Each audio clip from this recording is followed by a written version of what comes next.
My name is Cassidy Moore. I'm 32 years old, an interior architect living in Seattle. And 3 years ago, my life shattered in a single evening because my sister stole the man I was supposed to marry. I still remember the way the air smelled that night. Lavender from the garden, grilled peaches from the kitchen, wine breathing on the sideboard. It was the eve of my engagement party. My parents' home in Oregon glowed with string lights and family chatter, and I was floating through the chaos with a sense of something almost sacred. It was my moment, our moment. Trevor and I had been together for 4 steady, thoughtful years. He was kind, measured, gentle in the way that made me believe I was safe with him, and then came the fracture. I'd stepped inside to grab a shawl. The hallway was dim. The house had gone quiet in that soft lull that comes before sunset. That's when I heard them. 2 voices, low, too close. One laugh, breathless. I turned toward the den, barefoot on hardwood, unsure why my stomach twisted so violently. There they were. My fiancé, Trevor, my sister, Clara. His hand rested on her waist. Her fingers grazed the back of his neck.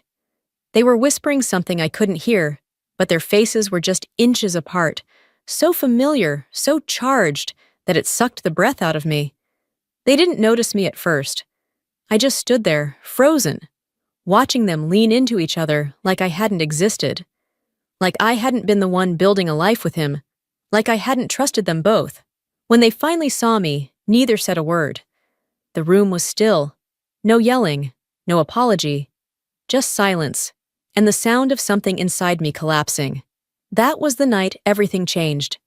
If you had asked me then, on that porch, my hand trembling, a garden full of laughing guests behind me, if I believed I'd ever feel whole again, I would have said no. But here I am, 3 years later, and when I walked into that family dinner with the man I actually married, and saw Clara freeze at the sight of him, that's when I knew. Some things don't need to be said out loud to be heard.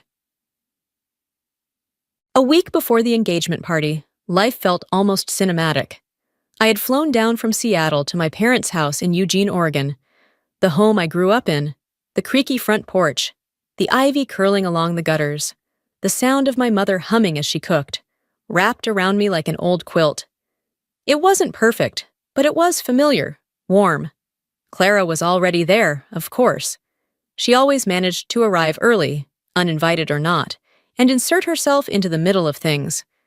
My younger sister was the type who could steal attention without trying. Radiant, quick-witted, the kind of person you noticed even when you didn't want to. Growing up, people always said we were opposites. I was quiet and thoughtful. She was loud and electric. I used to think that made us balance each other out. I don't believe that anymore. In those early days, Clara was surprisingly helpful. She talked with the florist, texted me color palettes, even ran to pick up Trevor's favorite whiskey. I remember telling my mom, "It's nice having her here." And my mom, smiling too quickly, said, "She's just excited for you."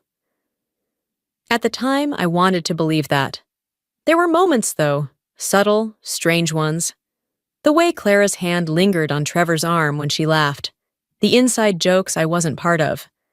The glance he gave her across the dinner table that made my skin prickle. I caught it all, those microscopic betrayals. But I swallowed them down, convincing myself I was being paranoid. Clara had always been flirtatious. Trevor was just comfortable with my family. That's what love is, right? Trusting even when your gut begs you not to. The night of the party came quickly. Friends and relatives poured into our backyard, sipping wine beneath the apple trees, music echoing from the Bluetooth speaker Clara insisted we use. I wore a pale green dress Trevor once said brought out my eyes. He looked handsome, even nervous, like this meant something real to him, and still, I couldn't shake the feeling. Midway through the night, while helping my mom arrange extra dessert plates, I realized I had left my shawl inside. The temperature had dropped just enough to raise goosebumps on my arms, so I ducked back through the kitchen and into the quiet hallway. That's when I heard the low voices, a murmur, a breathy laugh. Clara's laugh. I turned toward the den, and there it was. Them. Trevor standing too close, Clara's hands in his hair. their bodies leaning in like magnets pulled from opposite poles. Time didn't slow down. It stopped. I couldn't move, couldn't speak. I was watching something I had no language for, a private world unfolding that I was never meant to witness. They didn't see me right away, and in those seconds of invisibility, I felt everything, every lie, every dismissal, every silent warning I had ignored, fall into place like a cruel, perfect puzzle. When Trevor finally turned and saw me, his face twisted into something between guilt and dread. Clara just blinked. There was no gasp, no apology, only silence. I backed away slowly. My footsteps didn't echo. Even the floorboards seemed to pity me. Outside, the party continued. Laughter, music, champagne flutes clinking. No one knew I had just lost my future. I didn't stay for goodbyes. I packed my things before dawn, left a note on the kitchen counter that simply read, "I need time," and slipped out into the gray morning without waking a soul. Back in Seattle, my apartment looked different. Smaller somehow, lonelier. The walls echoed in a way they hadn't before. I took down the engagement photos, stuffed them into a shoebox, and buried it beneath winter coats in the closet. I deleted every saved message, blocked Trevor's number, muted Clara's name wherever it appeared. But there were things I couldn't erase, like the smell of his shampoo still lingering on a sweatshirt, or the sound of Clara's laughter, now sharper than glass in my memory. I didn't tell anyone what happened. Not my coworkers, not the barista who'd memorized my name and order. I simply poured myself into work. Long days at the architecture firm, late nights redrafting renderings no one asked for. Exhaustion became a shield. If I was tired enough, I wouldn't have to think, wouldn't have to feel. Weeks passed, then months. One Friday night, nearly 6 months after it all fell apart, I received an invitation to a gallery opening downtown. A local artist I vaguely remembered from an old college connection. I almost didn't go, but something in me, stubbornness, maybe pride, refused to let my life shrink any smaller. That's where I saw him again, Damian Carter. He was taller than I remembered. A quiet elegance in the way he stood, hands in pockets, shoulders relaxed like nothing could rattle him. He had been at my engagement party once, an old friend of Trevor's from grad school. Clara used to talk about him in passing, always with that performative admiration she saved for men she wanted but couldn't quite impress. He recognized me before I could disappear into a corner. "Cassidy Moore," he said, smiling as he stepped closer. "I almost didn't believe it was you." Neither did I. I felt awkward, like I had just stepped into the skin of someone I no longer fully fit. "It's been a long time," I managed. We talked. About art, about the city, about how absurd the wine selection was. He asked nothing about the past. Not about Trevor, not about Clara. Just asked what I'd been working on, what coffee shop I liked most, whether I still sketched designs by hand, or fully converted to digital. He made space without demanding it. That night, I went home lighter than I had in months. It didn't become a whirlwind romance. It became something quieter, slower. We ran into each other again the following week, then again at a park on a rainy Sunday. And before I realized it, the world I'd been tiptoeing through had shifted. With Damien, I didn't feel like a woman trying to hide her wounds. I felt like someone rediscovering how to live. He listened, not to respond, not to analyze, but to truly hear. He'd glance at me across a table and somehow know when I needed silence and when I needed distraction. He never filled the air with empty noise. Over time, I started to tell him the truth. Not all of it, not at once, but in small offerings. A flicker of pain here, a mention of Clara there. He never pushed for more. He just held space when I unraveled. There were nights we stayed up late in my apartment, drinking tea, listening to old jazz records. Nights I cried quietly into his shirt without needing to explain why. And mornings, I'd wake up to find he had made coffee just the way I liked it, with oat milk and the tiniest pinch of cinnamon. And in all of this, I discovered something unexpected. Joy. Not loud joy, not the kind you post about, but the kind that nestles deep in your bones and says, "You're safe now." I didn't tell my family. I didn't reach out. And when Damien and I eventually decided to marry, just the two of us, a courthouse, two witnesses we met that morning, I knew I wasn't hiding. I was protecting something sacred, something they no longer had the right to touch. We didn't wear white. There were no flowers, no aisle, no efficient reciting recycled vows. Just me, Damien, a quiet judge named Marcus, and two elderly witnesses who smiled like they'd been waiting for someone to ask them to believe in love again. It was raining that morning. Seattle's kind of rain, soft and moody. I remember looking at Damien as we stood before the judge, thinking how strange it was that something this small, this quiet, could carry so much weight. There were no gasps, no drama, no family on either side, just two people choosing each other. Afterward, we walked to a bakery down the block and split a croissant, still warm, flaky crumbs landing on his tie. We laughed, not because it was perfect, but because it was real, ours. Damien never asked me to announce it, never pushed me to tell my parents, or Clara, or Trevor. He understood that some things didn't need to be broadcasted to be true. Our life together became its own universe, gentle, intentional, and mercifully separate from the one I'd left behind. 2 years passed like that, steady. Our home was a converted loft with exposed brick and plants that somehow stayed alive despite my history of neglecting green things. Damien filled the walls with art. I filled the shelves with design books. We hosted dinners for friends who didn't care who I used to be. We took road trips without posting about them. We created something unshakably ours. And I was happy, genuinely, deeply. So when the call came from my grandfather, I almost didn't answer. His voice was softer than I remembered, frailer. "Cass," he said, still using the nickname only he had ever earned the right to use. "I'm turning 80 next month. I want one dinner, just the family, one night." I hesitated. He was the only one who had called on birthdays after I vanished, the only one who sent a handwritten card on our first wedding anniversary, even though no one had told him. Somehow he knew. Somehow he always knew. So I said yes. Damien watched me as I hung up, concern barely veiled behind his quiet eyes. "You don't have to go," he said gently, his hand finding mine. "I know," I replied, squeezing his fingers, "but I think I want to. For him, not for them." We agreed we'd go together, that I wouldn't face it alone. Not again.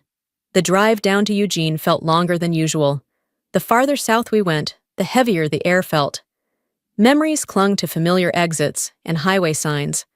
By the time we pulled into my parents' driveway, the light was already turning gold. Everything looked the same. The old wind chimes still sang near the porch swing. The flower beds were overgrown but thriving. The front door creaked the same way it always had.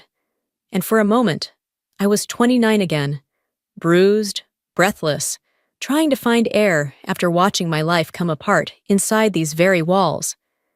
But Damien's hand at the small of my back reminded me I wasn't that woman anymore. Inside, I helped set the table with my mother, silent, polite. She commented on how good I looked, how surprised she was to see me, but didn't ask much more. My father nodded once and returned to checking on the roast. It was as if my absence had been folded into the fabric of the family and quietly sewn shut. I was laying out the silverware when I heard them. Two voices. Familiar. Too familiar. Clara and Trevor. I didn't turn around. Not yet. Instead, I let them come to me. Their footsteps came first. Sharp heels and the low thud of dress shoes. I didn't have to look to know it was Clara and Trevor. That sound had always meant the same thing. She was in control, and he was 2 steps behind, like a shadow she wore for convenience. When they stepped into the dining room, I kept my posture steady, spine straight, as I set the last fork on the linen napkin. Then I turned. Clara paused mid-step. Trevor looked worn. Not tired, but faded, like someone had drained the color out of him. Clara recovered first, because of course she did. "Well," she said, flashing that signature smirk, "look who finally decided to show up? Crawled out of your little Seattle cave, huh, Cass?" I didn't blink. "Nice to see you too, Clara." Her eyes traveled quickly to my left hand, then back up, curiosity masked as condescension. Still playing the lone wolf, I see, she said sweetly, just loud enough for the room to hear. I tilted my head slightly. Actually, no. I'm married. The air shifted.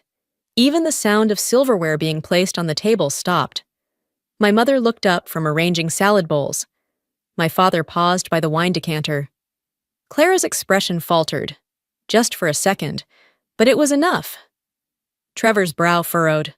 My husband's on his way, I added, smoothing the hem of the tablecloth. He should be here any minute.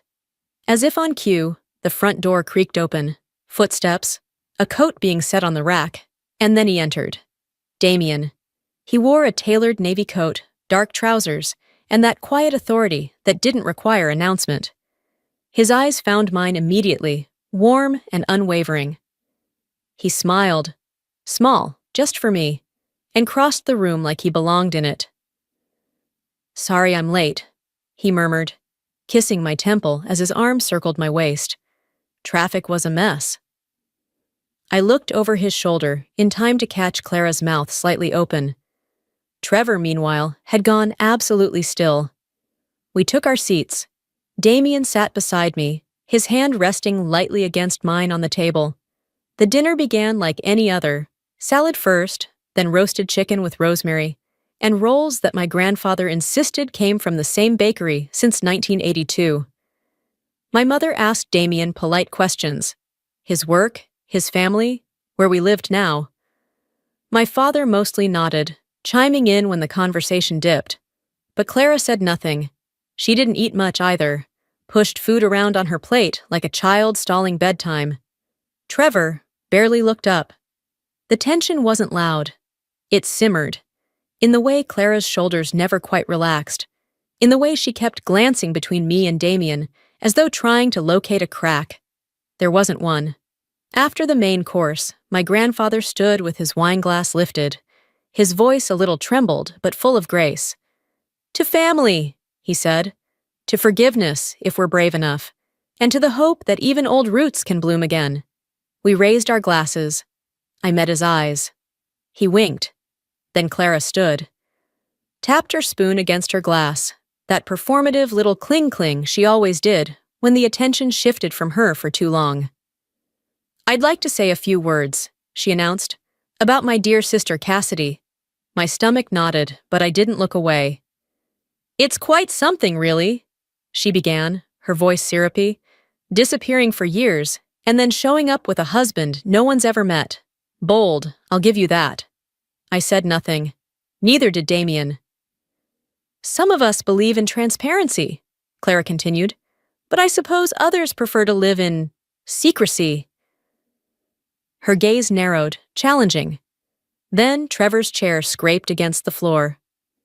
That's enough, Clara, he said quietly but firmly. Clara turned toward him, stunned. Excuse me? Trevor shook his head. You don't have to do this.